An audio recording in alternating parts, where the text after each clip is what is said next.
तो hello everyone, कैसे हैं आप सभी। आई होप आप सभी मस्त होंगे, स्वस्थ होंगे, प्रसन्न होंगे। तो दोस्तों आज हम डिस्कस करेंगे मिक्सचर के पार्ट नंबर 3 को। इससे पहले मिक्सचर के 2 सेशन जो है दोस्तों मैं आपके साथ डिस्कस कर लिया है। उसके अंदर बेसिक और यूनिक मेथड के थ्रू किस तरह सवालों को उड़ाया जाता है वो मैंने आपके साथ डिस्कस करे। आज का ये सेशन भी दोस्तों बहुत ही इंपॉर्टेंट होने वाला है। कुछ PYQ क्वेश्चन मैं आपके साथ डिस्कस करूंगा, उसी मेथड यूनिक मेथड के थ्रू किस तरह सवालों को हम उड़ाएंगे आप अपनी नजरों से देखेंगे। तो दोस्तों बिना देरी करें स्टार्ट करते हैं आज के हमारे इस धमाकेदार सेशन को।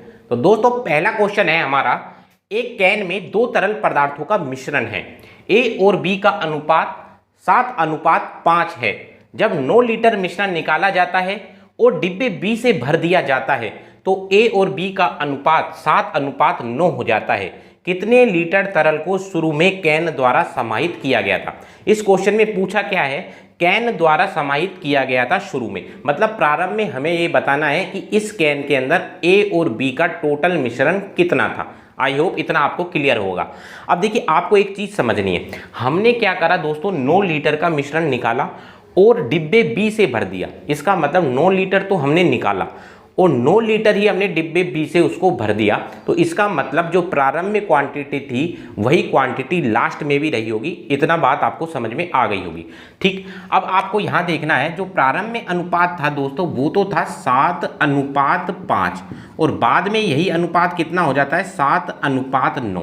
तो प्रारंभ में जो क्वांटिटी थी, क्योंकि 9 लीटर ही निकाला और 9 लीटर ही हमने डाल दिया, तो प्रारंभ में जो क्वांटिटी थी वो लास्ट में बनी होगी। लेकिन हम अनुपातों को देखते हैं तो ऐसा नहीं है दोस्तों। 7 और 5 का टोटल जो होता है वो होता है 12, जबकि 7 और 9 का टोटल होता है 16। तो ये तो अंतर आ गया दोस्तों। तो हमको क्या करना पड़ेगा, इनको सेम बनाना पड़ेगा। सेम कैसे बनाएंगे, हमें 12 का और 16 का क्या लेना पड़ेगा दोस्तों, एलसीएम लेना पड़ेगा। 12 और 16 का एलसीएम कितना होता है दोस्तों, तो वो होता है 48। तो हमें 12 को 48 बनाने के लिए 4 से मल्टीप्लाई करना पड़ेगा और 16 को 48 बनाने के लिए दोस्तों हमें किसके मल्टीप्लाई करना पड़ेगा, 3 से मल्टीप्लाई करना पड़ेगा।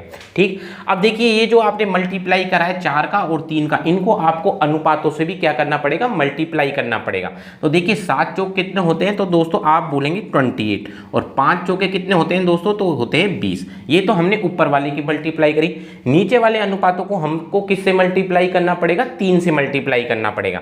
तो 7 तिये कितने होते हैं दोस्तों, तो आप बोलेंगे 21 और 9 तिये कितने होते हैं, तो दोस्तों आप बोलेंगे 27। अब आप यहां पर समझिए, देखिए दोस्तों ये तो हुआ हमारा A का अनुपात और ये हमारा किसका अनुपात है, B का।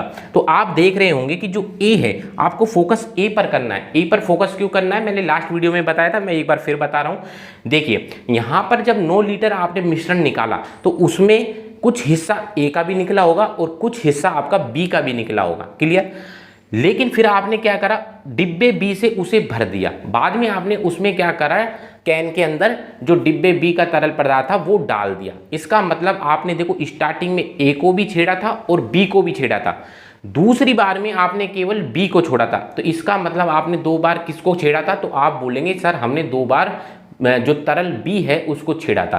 तो आपको फोकस उस पे करना है जिसको आपने केवल एक बार छेड़ा था, अर्थात आपको तरल A पर फोकस करना है। यहाँ तरल A का अनुपात देखिए 28 से क्या हो गया दोस्तों, 21 हो गया। इसका मतलब तरल A में कितने यूनिट की कमी आई, तो आप बोलेंगे 7 यूनिट की कमी आई। 28 में से 21 गए तो कितने होते हैं, 7। तो इसका मतलब तरल A में कितने की कमी आई, 7 की कमी आई। इस 7 की कमी कितने पर आई दोस्तों, तो आप बोलेंगे 28 पर आई। इसका मतलब जो हमारा तरल A निकला है ना वो कितना निकला है दोस्तों, 1/4। जो भी तरल A होगा उसका 1/4 हिस्सा क्या हो गया दोस्तों, निकल गया। और आपको ये भी पता होगा जितना हमारा A निकला है, जितना हमारा क्या निकला है A, क्योंकि देखो यहां तो आई है कमी और यहां क्या हुई है दोस्तों, बढ़ोतरी। तो इसका मतलब जितना हमारा तरल A निकला है उतना ही हमारा क्या निकला होगा, मिक्सचर निकला होगा। उतना ही क्या निकला होगा दोस्तों, मिक्सचर निकला होगा। तो जितना हमारा तरल A निकला है मतलब 1/4 उतना ही हमारा क्या निकला होगा, मिक्सचर निकला होगा। तो मिक्सचर भी हमारा किस अनुपात में निकला होगा, 1/4 के अनुपात में निकला होगा। और जबकि सवाल में हमें क्या कहा है, मिक्सचर निकला कितना है, तो आपको साफ साफ दिख रहा है कि 9 लीटर मिश्रण निकाला गया है। तो हम इसको किसके बराबर कर देंगे दोस्तों, 9 के बराबर कर देंगे। किसके बराबर करेंगे, 9 के बराबर। और यहां से हम जो प्रारंभ में मिक्सचर था उसकी क्वांटिटी को फाइंड कर लेंगे। 4 की मल्टीप्लाई दोस्तों 9 से करेंगे तो कितना आएगा, 36। अर्थात प्रारंभ में उस कैन के अंदर जो दोनों तरल ए और तरल बी की कुल मात्रा थी वो कितनी थी दोस्तों, 36 लीटर थी। आई होप आपको ये क्वेश्चन क्लियर हो गया होगा। चलिए अब हम चलते हैं हमारे सेकंड क्वेश्चन की ओर। तो सेकंड क्वेश्चन है दोस्तों, एक बर्तन में दूध और पानी का अनुपात कितना दिया हुआ है, 13:7। इसमें हमने 9 लीटर क्या निकाला है, मिश्रण, और उतना ही पानी डाल दिया। तो अब अनुपात कितना हो गया, 3:2 हो गया। तो मिश्रण की प्रारंभिक मात्रा ज्ञात करनी। तो देखिए प्रारंभ में जो आपका मिश्रण था वो किस अनुपात में था, ए और बी का अनुपात कितना है, सॉरी दूध और पानी है। तो दूध और पानी का अनुपात कितना दिया गया है सवाल में, तो आप बोलेंगे सवाल में दूध और पानी का अनुपात दिया गया है 13:7, ठीक है। और बाद में यह अनुपात कितना हो जाता है दोस्तों, तो आप बोलेंगे बाद में यह अनुपात हो गया 3:2। तो हमने 9 लीटर का मिश्रण निकालकर उतना ही पानी डाल दिया। इसका मतलब प्रारंभ में जो क्वांटिटी थी वही क्वांटिटी हमारी अब रही होगी। अब चेक करते हैं, देखिए 13 और 7 कितना होता है दोस्तों, तो आप बोलेंगे 20, जबकि 3 और 2 कितना होता है, 5। यहां तो ऐसा नहीं दिख रहा, तो हमें इनको सेम बनाना पड़ेगा। कैसे, एलसीएम लेके। तो 20 और 5 इनका एलसीएम कितना होगा दोस्तों, 20 होगा। तो 20 को तो 1 से मल्टीप्लाई कर देंगे, या चाहे मत करिए, लेकिन हमको इसको 20 बनाने के लिए किससे मल्टीप्लाई करना पड़ेगा, 4 से। तो रेशो में भी हमको किसके, 4 से मल्टीप्लाई करना पड़ेगा। तो देखिए हमको केवल फोकस जो करना है वो दूध पर करना है, क्योंकि हमने पानी को 2 बार छेड़ा है, ठीक है। तो देखो दूध जो है प्रारंभ में कितना था, 13, और अब 4 से मल्टीप्लाई करने के कारण ये कितना हो गया दोस्तों, 12। इसका मतलब दूध हमने कितना निकाला दोस्तों, तो आप कहेंगे 1 यूनिट, ठीक है। तो 1 यूनिट किस पर निकला दोस्तों, 13 पर। जिस रेशो में या जिस अनुपात में दूध निकला होगा उसी अनुपात में क्या निकला होगा दोस्तों, मिक्सचर निकला होगा। तो इसका मतलब जो मिक्सचर है वो भी कितना निकला होगा दोस्तों, 1/13 भाग निकला होगा। मिक्सचर भी कितना निकला होगा दोस्तों, 1/13 भाग निकला होगा। जबकि सवाल में क्या कहा है, मिक्सचर कितना निकला दोस्तों, 9 लीटर मिश्रण निकला है। इसका मतलब इसकी वैल्यू किसके बराबर है दोस्तों, 9 के बराबर है। अब हमको मिक्सचर निकालने के लिए 13 को किससे मल्टीप्लाई करना पड़ेगा, 9 से, जो कि कितना होता है 13 नाम 117। इसका मतलब स्टार्टिंग में जो मिक्सचर रहा होगा वो कितने लीटर का रहा होगा दोस्तों, 117 लीटर का। तो ऑप्शन जो बी है वो आपका इसका करेक्ट आंसर होगा। आई होप आपको ये क्वेश्चन क्लियर हुआ होगा। चलिए अब हम चलते हैं तीसरे क्वेश्चन की तरफ। तो देखिए दोस्तों हमारा जो थर्ड क्वेश्चन है, एक बाल्टी है जिसमें 2 तरल पदार्थ P और Q का मिश्रण दिया गया है 4:1 में।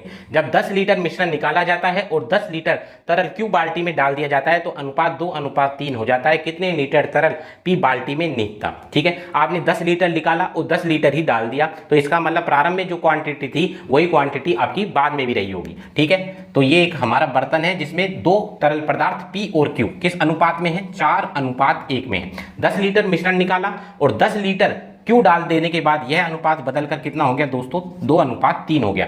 तो 10 लीटर निकाला, 10 लीटर डाल दिया। प्रारंभ में क्वांटिटी सेम रहनी चाहिए, अर्थात अनुपातों का योग सेम रहना चाहिए। यहाँ अनुपातों का योग 5 आ रहा है और यहाँ भी अनुपातों का योग 5 आ रहा है, अर्थात प्रारंभ में और बाद में जो अनुपातों का योग है वो सेम है, इसलिए हमें सेम करने की जरूरत नहीं है, एलसीएम लेने की जरूरत नहीं है।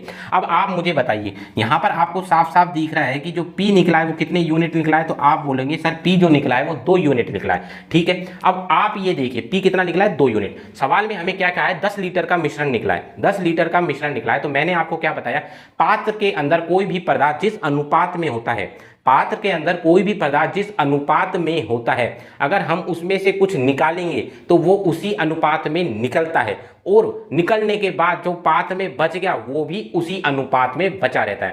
पात्र में ये दोनों चीजें 4:1 के अनुपात में थी और हमने 10 लीटर का मिश्रण निकाला, तो इसका मतलब जो मिश्रण भी निकलेगा वो भी 4:1 के अनुपात में निकलेगा, ठीक। तो इसका मतलब इस 10 लीटर के मिश्रण में से जो P और Q निकले होंगे वो 4:1 के अनुपात में ही निकले होंगे। इसका मतलब 5 यूनिट की वैल्यू सवाल के अंदर कितनी दी गई है, तो आप कहेंगे कि सर 5 यूनिट की वैल्यू सवाल के अंदर 10 दी गई है। तो 1 यूनिट की वैल्यू कितनी हो जाएगी, तो आप कहेंगे 1 यूनिट की वैल्यू कितनी हो जाएगी, 2। जब 1 यूनिट की वैल्यू 2 है तो बताइए इस 4 यूनिट की वैल्यू कितनी हो जाएगी, तो आप कहेंगे इस 4 यूनिट की वैल्यू हो जाएगी 8, और इस 1 यूनिट की वैल्यू तो सवाल में 2 है ही, तो ये 2। तो इसका मतलब जब मिक्सचर निकाला होगा तो उसमें से P कितना निकला होगा, तो आप कहेंगे 8 लीटर, और Q कितना निकला होगा, 2। लेकिन हमको फोकस करना है केवल P पे, तो P आपका 8 लीटर लिख रहा है, जबकि अनुपात में हम देखें तो कितना निकला है, 2। तो इसका मतलब 2 की वैल्यू सवाल में कितनी दी गई है, 8। तो इसका मतलब 1 की वैल्यू कितनी आई, 4। अब आपसे क्या पूछा है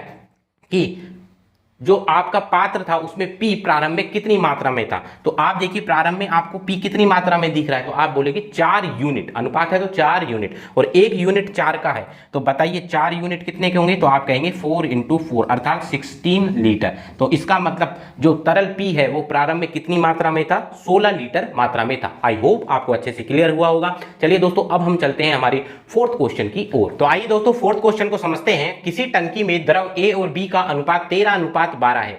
50 लीटर मिश्रण निकालकर 50 लीटर द्रव B भर दिया जाता है। अब अनुपात 7:8 हो जाता है। शुरू में द्रव B की मात्रा को ज्ञात करना है। देखिए 50 लीटर निकाला और 50 लीटर द्रव B भर दिया, इसका मतलब प्रारंभ की जो क्वांटिटी थी वो लास्ट में भी बनी रही होगी। देखते हैं, चेक करते हैं। A और B का अनुपात देखिए हमें दिया गया है 13 और 12, और बाद में ये अनुपात कितना हो जाता है दोस्तों, तो आप बोलेंगे बाद में ये अनुपात हो जाता है 7:8। क्लियर यहां तक। प्रारंभ में हम देखते हैं दोनों की मात्रा है 25, और जबकि बाद में कितना है 7 और 8 15। इसका मतलब यहां पर अनुपातों का योग सेम नहीं है, तो हमें सेम बनाना होगा। कैसे बनाएंगे, एलसीएम लेकर। 25 और 15 का एलसीएम कितना होता है 75। कितना होता है 75। तो 75 बनाने के लिए 25 को किससे मल्टीप्लाई करेंगे 3 से, और 15 को किससे करेंगे दोस्तों 5 से। यहां तक की बात आपको समझ में आ गई होगी। तो अनुपातों को भी हम 3 और 5 से क्या कर लेते हैं मल्टीप्लाई। तो बताइए 13 ती कितने होते हैं, तो आप कहेंगे 13 ती होते हैं 39, और 12 तिया 36। 5 से मल्टीप्लाई करेंगे तो 7 पंजे 35 और 8 पंजे 40। तो आप देख रहे हैं जो A हमारा निकला है वो कितना निकला है दोस्तों 4 यूनिट, और A 4 यूनिट निकला है कितने में से 39 में से। मतलब हम कह सकते हैं जो A निकला है वो हमारा 4/39 भाग निकला है। तो A जितना निकला होगा उतना ही हमारा मिक्सचर निकला होगा। तो मिक्सचर भी दोस्तों हमारा कितना निकला होगा, मिक्सचर भी हमारा 4/39 भाग निकला होगा। लेकिन सवाल में मिक्सचर को कितना निकाला गया है 50 लीटर। इसका मतलब इसकी वैल्यू किसके बराबर होगी 50 की। तो बताइए हम यहाँ से मिक्सचर को फाइंड कर सकते हैं, अर्थात ये वो मिक्सचर होगा जो स्टार्टिंग में रहा होगा। तो स्टार्टिंग में मिक्सचर कितना था 39 × 50/4। लेकिन हमसे जो है मिक्सचर की मात्रा नहीं पूछी, हमसे B की मात्रा पूछी है। तो आप बताइए आपको स्टार्टिंग में B कितना दिख रहा है, तो आप कहेंगे टोटल का देखिए आपको B कितना दिख रहा है 12/25। टोटल तो है 25 और B कितना है 12। इसका मतलब टोटल का 12/25 भाग क्या है आपका B है। तो इसको सोल्व कर लेंगे, ये टोटल था, इसका 12/25 B होगा। तो 25 एकम 25, 25 दो 50, 4 एकम 4, 4 तिया 6। तो 39 की मल्टीप्लाई किससे करेंगे दोस्तों 6 से। तो 39 की मल्टीप्लाई जब आप 6 से करेंगे तो कितना आ जाएगा 234 लीटर। तो ऑप्शन नंबर डी आपका करेक्ट आंसर होगा। आई होप दोस्तों 4 क्वेश्चन मैंने आपके साथ डिस्कस करे हैं, बहुत ही अच्छे तरीके से मैंने सिखाने की कोशिश करी है। आपको ये सेशन यदि पसंद आता है तो दोस्तों इस वीडियो को आप लाइक कर देना और हमारे चैनल को भी सब्सक्राइब कर लेना। तो दोस्तों मिलते हैं नेक्स्ट वीडियो के अंदर, तब तक के लिए जय हिंद जय भारत।